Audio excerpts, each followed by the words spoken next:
Assalamualaikum warahmatullahi wabarakatuh. Hai para pencinta catur dan para catur mania, selamat datang kembali di Legenda Catur Dunia.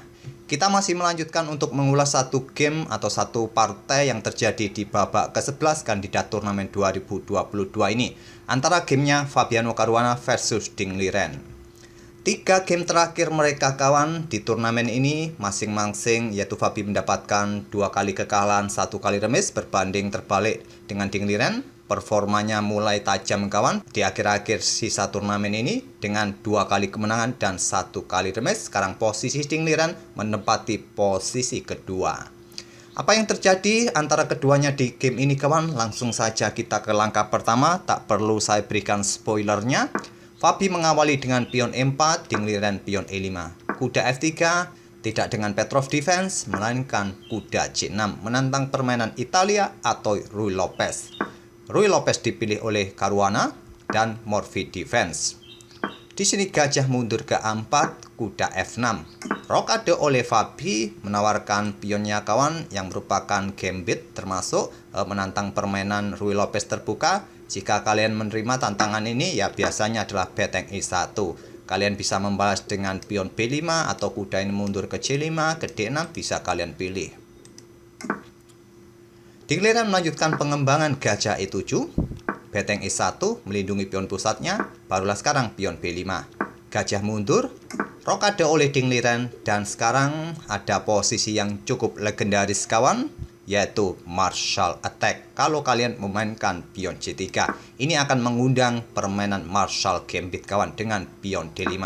Saya tak perlu jelaskan arti setiap langkah di alternatif ini. Mungkin kalian cukup menghafalkan saja, biasanya langkah-langkahnya akan jadi seperti ini kawan. Hitam mengorbankan pion D5-nya tadi demi tempo untuk pengembangan perwira yang lebih cepat untuk melakukan serangan di sayap raja langsung. Biasanya akan pion C6 dimainkan oleh hitam yang paling banyak. Di versi originalnya, yaitu Frank Marshall menghadapi Capablanca tahun 1925-28 kalau tidak salah kawan. Kuda F6 ini merupakan pilihan utama versi original dari Frank Marshall. Tapi di era modern, pion C6 ini yang paling banyak dimainkan. Selanjutnya pion D4, gajah D6, benteng mundur, menteri ke H4, pion G3. Di sini menteri bisa menghindar, terserah kalian mau kemana. Menteri ke peta H3. Jawaban berikutnya adalah kemungkinan gajah bisa sikat kuda, ataupun menteri bisa bergerak ke peta F3 ini kawan. Biasanya juga ke peta D3 untuk membendung ancaman berikutnya dari hitam dan seterusnya. Oke, kembali ke langkah aslinya. Fabi memilih anti martial kawan dengan pion A4. Anti martial banyak sekali kawan, pion H3, pion D3, pion D4 juga merupakan salah satu permainan anti martial. Gajah B7, kalian juga bisa melanjutkan mendorong pion di sini, menolak pertukaran pion di sini. Gajah B7 merupakan pilihan utama, pilihan nomor 3 adalah beteng bergeser ke B8. Di sini gajah B7 dipilih untuk berkoneksi dengan menteri, memperkuat betengnya jika terjadi pertukaran pion masih bisa memukul balik. Pion D3, pion D6, dan di sini gajah D2, menteri D7, atau pada posisi ini pion B4 langsung dimainkan juga bisa dipilih oleh hitam kawan. Tapi di sini tadi menteri D7 masih cukup teoritis kawan. Dalam permainan anti martial pion A4 ini, kuda C3, dan di sini kuda A5 serang gajah, gajah mundur ke A2. Masih menahan diri untuk membuka permainan di sayap menteri dengan pertukaran pion. Di sini kawan, pion B4 dimainkan, kuda mundur ke E2, dan dilanjut dengan pion C5 memperkuat posisi bangunan struktur pion sayap menterinya kawan. Kuda G3 dan Ding Liren menggeser beteng A bergeser ke B8. Di posisi ini, di game-game terdahulu ada sekitar 5 game yang pernah mencapai posisi ini sebelumnya. Dan langkah favorit bagi putih adalah kuda langsung lompat ke peta F5. Ini ada yang menang kawan putih, ada yang kalah, ada yang remis. Satu lagi bermain dengan pion C3. Dengan variasi ini putih menang kawan. Tapi Fabi memilih langkah kuda ke H4, dan ini merupakan langkah baru yang belum pernah dimainkan sebelumnya di langkah ke-15 ini. Idenya mungkin salah satu kuda akan menempati peta F5. Mungkin kuda ini kawan, kuda H yang lompat ke peta F5. Kuda satunya bergerak ke peta H5, memberikan pressure bagi pion G7. Mungkin itulah idenya. Langsung dihentikan oleh Ding Liren dengan pion G6. dan langsung ditusuk dengan gajah H6. Beteng menghindar ke E8 dan selanjutnya kawan di sini kuda H lompat ke petak F5. Sedikit menggoyang posisi dingliran dengan langkah pengorbanan. Pengorbanan ditolak gajah mundur menghindari ancaman kuda ini. Kalau sampai diterima, lajur G terbuka kawan, pion masih bisa dipukul balik oleh kuda untuk mendukung nanti menteri bergerak keluar untuk memberikan ancaman yang serius di sini. Dan pada posisi ini saya akan sedikit berikan jalur engine kawan. Engine menyarankan dengan pion C4 terlebih dahulu. Memang masih cukup panjang untuk mencapai atau mendapatkan ancaman skakmat, tapi posisi hitam akan benar-benar kolaps kalau sampai menerima pengorbanan kuda tadi. Menteri akan keluar, menteri hitam E6, menteri G3 skak, dan di sini kawan kalian harus membuat langkah pengorbanan. Kalau bergeser ya langsung skakmat. Pengorbanan kuda G4 disikat skak, menteri akan memblokadenya di sini karena kalian menang posisi bagus, putih akan menahan diri untuk tidak melakukan pertukaran. Ya, bergeser mungkin ke peta H3, nanti akan mengangkat betengnya naik bergeser di sini kawan. Gajah akan menantang pertukaran, langsung diterima, dipukul balik, beteng siap naik dan seterusnya kawan. Ya, pasti di sini raja akan bergeser untuk menghindari ancaman pressure di sini ataupun memberikan kesempatan bagi beteng. Beteng G3 dan di sini menteri akan bergerak ke F6. Memang masih cukup jauh kan dalam ancaman skakmat, tapi nanti pasti perlahan-lahan posisi raja hitam akan semakin terancam. Posisi kuda yang cukup strategis, nanti beteng satunya juga bisa ikut bermain ataupun pion F4 ini akan dimainkan terlebih dahulu memberikan jalan bagi beteng di lajur F ataupun seterusnya kawan. Oke, kita kembali lagi ke langkah aslinya. Jadi pengorbanan kuda tidak diterima oleh dingliran. Gajahnya ditarik mundur ke petak D8. Sekarang kuda bergoyang lagi ke petak G7, ancam benteng sekarang kawan. Dan beteng kembali bergeser. Selanjutnya sekarang pion H3 sedikit menahan diri, memberikan kontrol lebih pada peta ini agar tidak ada ancaman manuver kuda yang ingin melakukan ekspansi untuk ancam gajahnya di sini. Gajahnya akan tetap aman. Sekarang pion B3 ingin memblokade diagonal ini kawan, karena gajah dari tadi juga menjadi sniper di diagonal terang. Langsung dipukul oleh gajah. Tidak dipukul menggunakan pion ini karena percuma juga, setelah pion memukul ini diagonalnya ini akan tetap tertutup kawan. Jadi di sini Fabi memutuskan memukul pion ini menggunakan gajah. Terjadi pertukaran perwira di sini, dipukul balik oleh pion C. Memang untung satu pion di posisi ini Fabi untuk sementara waktu. Gajah C6 ingin mereposisi, membuka, ingin merebut pion ini kembali nanti kawan, dan dilanjut beteng C1. Raja hitam bergeser ke H8, sekarang kuda putih bergoyang lagi ke peta E6, memberikan ancaman garbuan atau discover attack bagi beteng ini kawan. Langsung disikat oleh menteri. Kalau mencoba untuk mempertahankan benteng ini, ambil saja contoh digeser ke lajur G, maka ya putih akan sikat gajah, hitam sudah tidak mempunyai gajah gelap untuk mengimbangi gajah gelap putih kawan. Jadi kuda langsung disikat oleh dingliran dengan menteri, membiarkan gajah putih sikat bentengnya. Tapi dingliran mempunyai kesempatan menyerang balik benteng putih kawan dan discover attack bagi gajah F8. Tak mau kehilangan satu perwira, Fabi menarik mundur gajahnya ke peta H6, membiarkan gajah hitam ambil benteng di peta E1, dipukul balik oleh menteri, dan pion ini sudah tidak ada yang menjaga. Setelah ditinggal menteri, langsung diambil oleh benteng hitam dan ingin rebut pion ini lagi. Dibiarkan oleh Fabi, dia menggeser menteri ke peta A5, mencoba merebut satu pion hitam untuk meloloskan pionnya kawan. Dan nanti posisi menteri ya sangat leluasa di baris belakang melakukan serangan ancaman yang serius di belakang nanti. Terlebih dahulu di sini kuda mundur ke G8 dengan tempo ancam gajah. Gajah ditarik mundur ke E3, sekarang gajah hitam mundur ke peta B7 melindungi pion. Jangan sampai putih mempunyai pion bebas. Dan di sini menteri mundur ke D2 menjaga pion dari ancaman beteng. Dan pion F6 dimainkan oleh dingliran untuk memperkokoh bangunan pionnya. Fabi bermain dengan pion F4, mencoba menantang untuk permainan terbuka. Apakah pion ini siap didorong kembali jika ditolak kawan? Dan di sini dingliran memilih untuk menerima. Dipukul balik oleh gajah. Selanjutnya di sini dingliran melanjutkan dengan pion G5. Gajah mundur. Menteri ke E5 incar kuda dan memberikan dukungan bagi beteng. Di sini kuda lompat ke peta F5 kawan. Dan di giliran tidak melanjutkan untuk ambil pion B2 ini. Karena kenapa kawan? Karena ancamannya adalah kuda akan ambil pion D6. Jika kalian ambil kuda ini, beteng tewas. Jika beteng sekarang ambil menteri, maka selanjutnya kuda melakukan skakar puan. Dan jika dilanjut kawan, maka nanti putih akan unggul satu pion dengan variasi seperti ini. Di sini tadi di giliran menolak untuk langsung ambil pion ini, dia melangkah kuda ke E7 menantang pertukaran.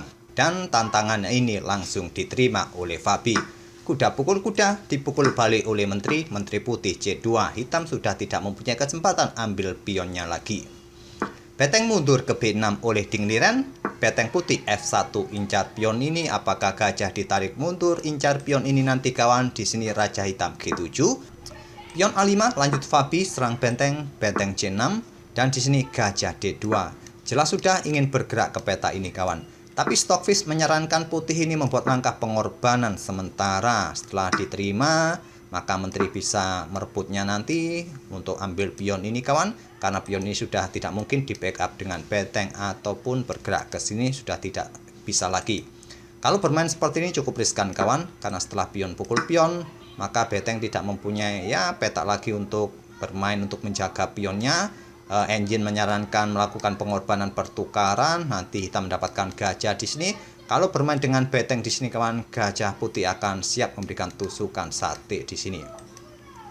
Oke, kembali ke langkah aslinya. Fabi memilih gajah D2 dan di sini beteng mundur ke peta C8. Gajah C3, beteng F8 dan di sini menteri F2. Pion ini mendapatkan 3 kali tekanan, tapi juga mendapatkan 3 kali perlindungan, jadi tak ada masalah untuk sementara waktu. Pion H6 dimainkan oleh dingliran untuk memperbaiki struktur pionnya dan ditantang dengan pion H4. Ditolak gajah C8, ingin mendapatkan diagonal yang lebih efektif. Karena diagonal ini terlihat tertutup, ya bisa saja pada posisi ini kawan, pion ini didorong maju, tapi kalian terlihat akan semakin rapuh posisi pion kalian. Tadi dalam posisi ini mempunyai 2 koneksi yang bagus untuk menjaga posisi agar pion-pion putih tidak didorong, tapi kalian mendahului seperti ini, maka susunan pion kalian akan rusak dan putih posisinya sedikit demi sedikit akan bagus lagi kawan. Oke, kita kembali ke langkah aslinya. Di sini gajah C8 dipilih oleh dingliran. Sekarang pion B4 dan gajah ke D7. Langkah terbaik, ya pion C pukul pion B4 kawan menurut Stockfish, tapi gajah D7 oleh dingliran. Pion B pukul pion C5 dipukul balik oleh pion D dan di sini beteng bergeser ke B1, ingin mencoba memberikan tusukan di sini kawan, dihentikan dengan gajah B5. Sekarang pion H pukul pion G5 dipukul balik oleh pion H, menteri bergerak ke peta F5. Ingin rebut pion ini kawan, karena nanti tidak bisa dipukul dengan menggunakan pion F lagi, karena posisi pion F6 ini dalam posisi kena pin. Raja mundur ke peta G8 menghindari ancaman dan sekarang pion D4 menantang pertukaran. Ditolak. Di sini gajah D3 ingin rebut pion ini dengan ancaman pada beteng. Simple beteng bergeser ke E1 tetap menjaga pionnya. Barulah sekarang pion C pukul pion D4 dipukul balik oleh gajah. Di sini hitam melanjutkan dengan langkah menteri bergerak ke H7 langsung menantang pertukaran menteri. Ditolak oleh Fabi. Fabi ingin menang kawan, tidak ingin berakhir miss apalagi kalah untuk menghasilkan poin yang bagus. Dan selanjutnya di sini gajah mundur ke peta B5 menghindari ancaman menteri. Pion E5 lanjut Fabi menantang pertukaran, ditolak. Menteri hitam D7 ancam gajah terlebih dahulu. Gajah ke C5 ancam beteng dan beteng bergerak ke C8 berbalik ancam gajah. Menteri ke B3 terlebih dahulu dengan tempo skak, ditutup oleh menteri kembali menantang pertukaran. Ditolak dengan pion E6. Menteri bergeser ke C7, pion didorong lagi, discover check. Menteri tidak bisa ke sini kawan. Raja ke G7 dan selanjutnya gajah menghindar ke D4.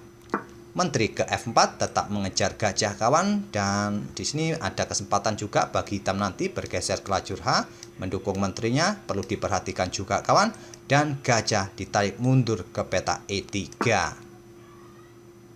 Langkah yang kurang perfect dari Fabi kawan. engine menyarankan bermain dengan menteri ke peta D5 ini kawan, yang merupakan pilihan terbaik. Kemungkinan beteng hitam akan menuju peta C1 menantang pertukaran. Setelah diterima, dipukul balik skak, dan kemungkinan akan berakhir dengan langkah skak-skak yang berulang. Itulah keseimbangan permainan jika bermain dengan langkah menteri ke peta D5. Sekali lagi kawan, Fabi ingin menang, ingin melakukan pergerakan yang lain dengan gajah E3.